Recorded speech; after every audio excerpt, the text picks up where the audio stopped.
Yang menyebarkan Islam di Jawa Barat salah satunya adalah Syekh Syarif Hidayatullah atau dikenal Sunan Gunung Jati. Ya, Sunan Gunung Jati, Syekh Syarif Hidayatullah. Syekh Syarif Hidayatullah ini ayahnya adalah seorang syarif berketurunan Rasulullah Sallallahu Alaihi Wasallam, Raja Mesir di masanya. Ibunya adalah yang bernama Larasantang, putri dari kerajaan Sunda di Jawa Barat, kerajaan Pajajaran. Jadi Larasantang ini ketika musim haji sudah masuk Islam, sedang melaksanakan haji, bertemulah dengan Raja Mesir namanya Syarif Abdullah. Kemudian ditikah, memiliki anak namanya Syarif Hidayatullah. Jadi Syarif Hidayatullah ini adalah anak mahkota. Jadi anak laki-laki pertama yang siap jadi raja. Di usia 20 tahun beliau ingat pesan dari ibunya bahwa kalau sudah besar akan dikirim ke Pulau Jawa. Nah, beliau ketika meninggal ayahnya raja, maka beliau akan dinobatkan menjadi pengganti. Tapi beliau menolak dan beliau pergi ke Jawa. Pergi ke Jawa Barat. Dan kemudian pada gilirannya Syekh Syarif Hidayatullah menjadi Raja Cirebon. Nah, ini seorang mursyid, ulama sufi sekaligus sebagai sultan, sekaligus sebagai penguasa. Menyatu dalam satu diri.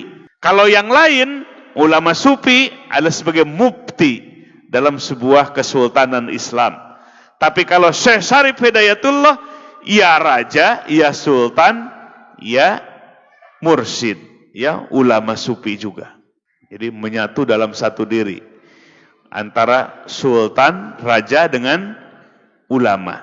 Maka penyebaran Islam di Jawa Barat, tokoh utamanya adalah Syekh Syarif Hidayatullah.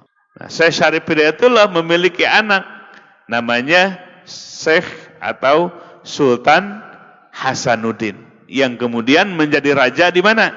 Menjadi raja di Banten. Ya, jadi kerajaan Banten pertama adalah Syekh Maulana Hasanuddin, ya, putra dari Syekh Syarif Hidayatullah. Jawa Barat, kemudian Jawa Tengah, Jawa Timur, ada wali-wali Allah yang lainnya, para ulama sufi. Lebih dikenal dengan Wali Sanga atau Wali Songo, wali yang 9. Itu satu zaman ya, Wali Songo itu. Di Jawa Barat, Jawa Tengah sampai Jawa Timur. Jadi penyebaran Islam oleh para ulama sufi semua, oleh para wali Allah yang sempurna ilmu agamanya.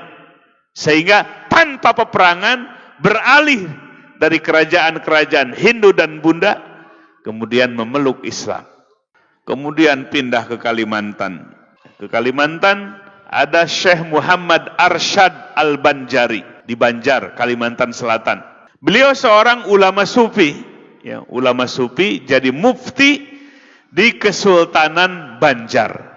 Di Banjar ada kesultanan, ada kerajaan Islam. Nah, muftinya adalah Syekh Muhammad Arsyad Al-Banjari. Di Kalimantan Selatan. Jadi penyebaran Islam. Jadi bersinergi antara kesultanan dengan ulama.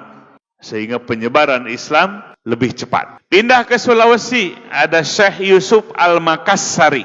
Syekh Yusuf Al-Makassari dari Goa, Kabupaten Goa, ada di Sulawesi Selatan. Beliau menyebarkan tarekat Kholwatiyah, juga tarekat Syatoriyah, juga tarekat Qadiriyah, ya, penyebaran Islam. Nah, ini jamaah sekalian, singkat dari peran para ulama sufi menyebarkan Islam di Nusantara ini menunjukkan penyebaran Islam yang sangat damai, tidak terjadi peperangan yang berarti. Kenapa? Sebab ulama yang sempurna ilmu agamanya atau ulama sufi, ulama yang sudah mencapai hakikat, ulama yang mencapai hakikat, gak emosi lagi. Ini yang jadi konflik itu karena emosi biasanya. emosi, akhirnya terjadi konflik. Nah, ulama sufi itu yang sudah mendapatkan kebenaran, pencerahan jiwa, sehingga arif dan bijaksana dalam mendakwahkan Islam.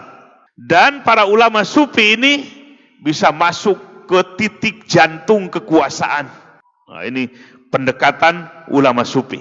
Masuk ke jantung kekuasaan, sehingga kalau sudah rajanya masuk Islam, tinggal ditabuh saja gongnya, maka rakyatnya semua bondong-bondong masuk Islam. Nah, inilah sejarah singkat peran ulama sufi dalam penyebaran atau dakwah Islam yang ada di Nusantara ini.